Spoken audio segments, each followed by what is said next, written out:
S M Farhad তিনি বাংলাদেশের ইতিহাসে একমাত্র পদত্যাগ না করা ছাত্রলীগ নেতা। উনাকে দেখলে আমার কিছুটা ছাত্রলীগ আমলে গোলাম রাব্বানীর মতন মনে হয়। শিবিরের ফরহাদকে অনুরোধ করবো যে আপনি মিথ্যাচারিতা থেকে বেরিয়ে আসুন। এই যে মিথ্যাচারিতার জনক, এই মিথ্যাবাদী ফরহাদ, তারা সবসময় পাঞ্জাবি পরে বিভিন্ন সুন্নাতি লেবাসে থাকে, কিন্তু তার অনর্গল মিথ্যাচার করে। বাংলাদেশের ইতিহাসে একমাত্র পদত্যাগ না করা ছাত্রলীগ নেতা এবং যিনি এখনো বীর দর্পে ঘুরে বেড়াচ্ছে এবং ছাত্র শিবিরের শীর্ষ পর্যায়ের নেতৃত্বে আছে, এস এম ফরহাদ, তিনি ব্যাপকভাবে একটি মিথ্যাচার করেছে। গত 3 থেকে 4 মাস তাকে কেউ ক্যাম্পাসে দেখেনি। হঠাৎ করে তিনি যে এখনো বেঁচে আছেন সেটি প্রমাণ করতে তিনি এক ভয়ঙ্কর মিথ্যাচার করেছেন যে বাংলাদেশ জাতীয়তাবাদী ছাত্র দলের নেতাকর্মীরা বা শিক্ষার্থীরা তারা নাকি 5ই আগস্ট রাতে ঢাকা বিশ্ববিদ্যালয়ের হলগুলো দখল করতে চেয়েছিল। 5ই আগস্ট দুপুর থেকে শিবির প্রথম হল দখল করেছে, কেননা তারা কিন্তু সেখানে অবস্থান করছিল। আমরা যখন 6 তারিখ গেলাম বৈধ শিক্ষার্থী হিসেবে, বৈধ আইডি কার্ড নিয়ে যে আমি হলে উঠবো, তারা আমাকে বাধাগ্রস্ত করলো। তারা বললো তারা সাধারণ শিক্ষার্থী।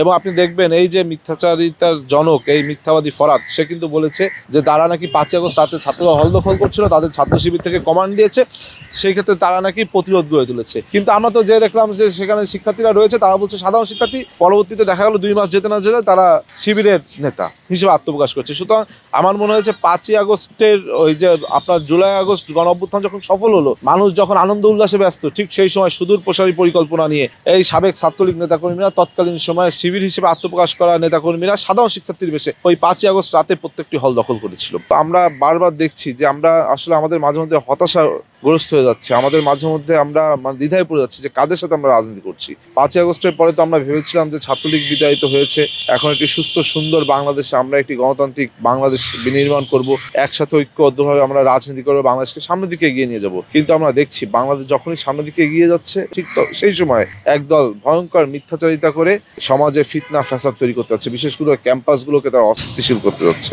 কিন্তু এই ধরনের রাজনৈতিক সহযোগিতা তো আমরা চাইনি, কেননা কাদের সাথে রাজনীতি করছি, কাদের সাথে নিয়ে আমরা আগামী দিনের বাংলাদেশ বিনির্মাণ করতে যাচ্ছি, যারা সুযোগ পেলেই মিথ্যাচার করে, যারা সুযোগ পেলেই ছাত্র দলকে শত্রু হিসেবে শিক্ষার্থীদের সামনে হাজির করতে চায়, যারা সুযোগ পেলেই ছাত্র দলকে একটি ভিলেন ক্যারেক্টার দিতে চায় বাংলাদেশের ছাত্র সমাজের কাছে। সুতরাং আমি বলতে চাই যে এস এম ফরহাদকে, যে ছাত্রদল তো হল দখল করেনি, বরং ছাত্রলীগের বেশে দীর্ঘদিন তারা 5ই আগস্টের পূর্বে হলগুলোতে ছিল। শিবিরের ফরহাদকে অনুরোধ করবো যে আপনি মিথ্যাচারিতা থেকে বেরিয়ে আসুন। ওনাকে দেখলে আমার কিছুটা ছাত্রলীগ আমলে গোলাম রাব্বানীর মতন মনে হয়। সে একদম রাব্বানীর মতন খুব সাজিয়ে গুছিয়ে মিথ্যা বলে। আমরা একটা মিথ্যা কথা বলতে গেলেও দেখুন, তারা নিজেদেরকে ইসলামিক বলে দাবি করে, তারা সবসময় পাঞ্জাবি পরে বিভিন্ন সুন্নাতি লেবাসে থাকে, কিন্তু তারা অনর্গল মিথ্যাচার করে। কিন্তু আমি কিন্তু সুন্নাতি লেবাসে থাকি না, কিন্তু আমি একটা মিথ্যা কথা বলতে গেলে আমার 2বার ভিতরে কিন্তু আপনার বিবেককে বাধাগ্রস্ত হয় যে একটা মিথ্যা বলবো।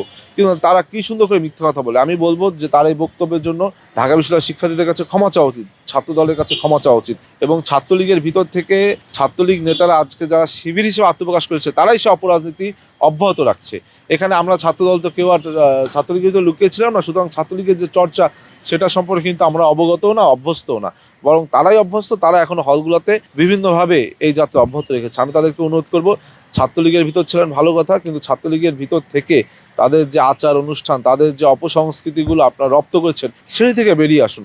নতুবা তো এই ক্যাম্পাসগুলোকে আপনারা যেভাবে অস্থিতিশীল করতে যাচ্ছেন, এটি থেকে আমাদের মনে হয় যে আপনারা আগে যাদেরকে সাথে ছিলেন এই ক্যাম্পাস অস্থিতিশীল করে তাদেরকে আবার আপনারা ইনভাইট করছেন, এবং আপনারা আবার পূর্বের যে অপসংস্কৃতির রাজনীতি ছিল সেখানে ফিরে যাচ্ছেন।